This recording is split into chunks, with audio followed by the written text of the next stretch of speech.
students, how are you all? Welcome to the channel with the new chapter of class 2nd science, that is chapter number 5 about air around us. So students, today we will learn that what is air, what does it contain, its different properties and also its uses.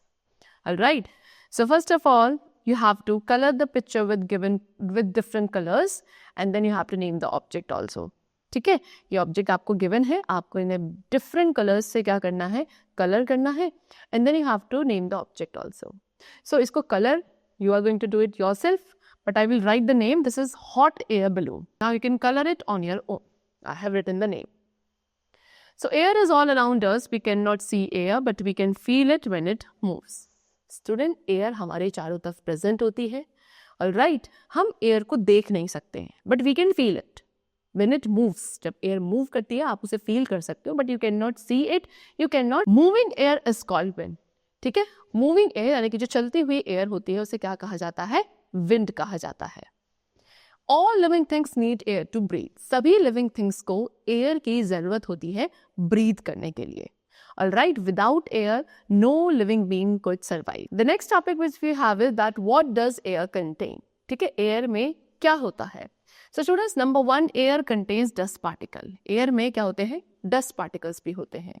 When we sweep or dust our furniture, dust particles mix with air and it makes the air impure. जब आप क्या करते हो, अपने furniture को dusting करते हो या स्वीपिंग करते हैं, तो उस वक्त क्या होते हैं, डस्ट पार्टिकल्स जो है एयर के साथ मिक्स हो जाते हैं एंड वो डस्ट पार्टिकल्स हमारी एयर को इम्प्योर बना देते हैं. ऑलराइट, चलो. Then we have what, air contains water vapour. Air के अंदर वाटर वेपर भी होते हैं. ठीक है, water vapour is a gaseous form of water. सबसे पहले वाटर वेपर क्या है, वाटर की गैसियस फॉर्म. जो वाटर एक गैसियस फॉर्म में कन्वर्ट हो जाता है, that is called water vapour. ठीक है, we wash our clothes with water. आप अपने क्लोथ्स को वॉश करते हो with the help of water, which makes the clothes wet and उससे हमारे क्लोथ्स वेट यानी कि गीले हो जाते हैं. Then wet clothes dry when we hang them out in the sun. फिर उन्हीं wet clothes को जब हम sunlight में hang करते हैं वो dry हो जाते हैं. Now where does the water go? So actual में उन कपड़ों के अंदर जो पानी था वो कहाँ चला गया students?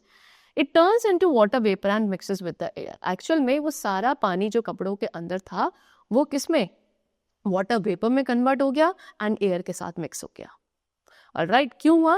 बिकॉज सन की जो हीट थी, सन की हीट ने उस कपड़ों के अंदर जो प्रेजेंट वाटर था उसे कन्वर्ट कर दिया इनटू वाटर वेपर एंड वो वाटर वेपर गैसियस फॉर्म में आके क्या हो गया, एयर के साथ मिक्स हो गया. So therefore we can say that the air also contains water vapour. Next, air contains germs. अब उसके अलावा एयर में क्या जर्म्स भी होते हैं. व्हेन अ पर्सन कफ्स और sneezes, germs mix with the air. जब एक पर्सन कफ करता है, स्नीज करता है, सो एक्चुअल में जर्म्स एयर के साथ मिक्स हो जाते हैं एंड ये जर्म्स फिर हमारी बॉडीज में एंटर करते हैं एयर के through and then they make us also ill. फिर इनसे हम भी इल यानी कि बीमार हो सकते हैं. Thus we should always cover our mouth and nose while we cough, yawn or sneeze. इसीलिए हमेशा हम सभी को अपने माउथ एंड नोज को कवर करना चाहिए whenever you sneeze, cough or yawn. We cough when we are sick or have a cold. ठीक है, आप यूजुअली कफिंग कब करते हैं, जब आप सिक हो या आपको कोल्ड है. Next, air has smoke in it. Air में स्टूडेंट्स स्मोक भी प्रेजेंट होता है. ठीक है, फैक्ट्रीज, ट्रेन, बस एंड कार, ये सभी क्या करते हैं, they give out smoke and ये सारा स्मोक फिर किसके साथ, एयर के साथ मिक्स हो जाता है.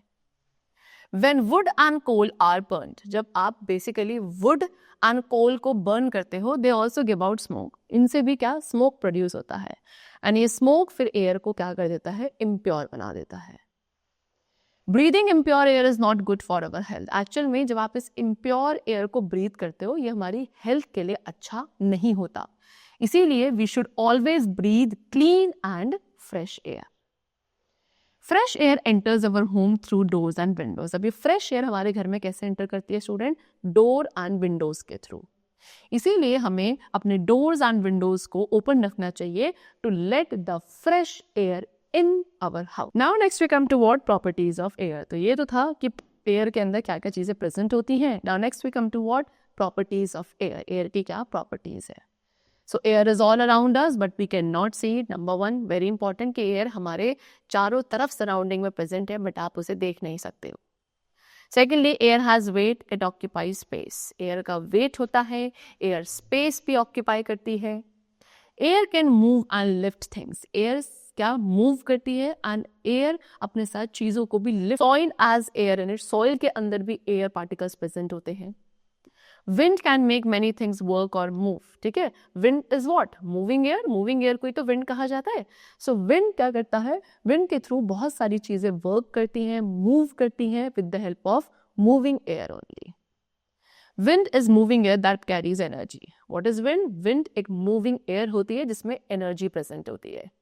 ठीक है, you can see this is flying kite, flute, parachute, windmill. ये सभी वर्क करते हैं, ये सभी रन करते हैं because of what? Now breathe fresh air. So as I told you कि we must breathe clean and fresh air. Now, from where do we get this fresh and clean air? We get the fresh and clean air from the. We should grow more and more plants around us. इसीलिए हमें अपने चारों तरफ ज़्यादा से ज़्यादा plants grow करने चाहिए, because plants आपके surrounding में present air को fresh and clean रखते हैं. We should not cover our face while sleeping. जब आप सोते हैं तो सोते वक्त आपको अपने face को cover नहीं करना चाहिए. And we should not cut down trees. And trees को भी हमें cut नहीं. Air keeps us alive. Air से आप alive जिंदा रह पाते हैं. Breathing clean air keep us healthy. जब हम clean air अगर breathe करते हैं तो उससे हमारी body healthy रहती है. Grow more trees to keep the environment fresh and pure. As I told you कि हमें more and more trees को grow करना चाहिए so that आप अपने environment को fresh and pure रख सकें. Alright, so that's all for the chapter which is completed. Now let's meet very soon in the next session with the new topic. Keep learning well, and thanks to all.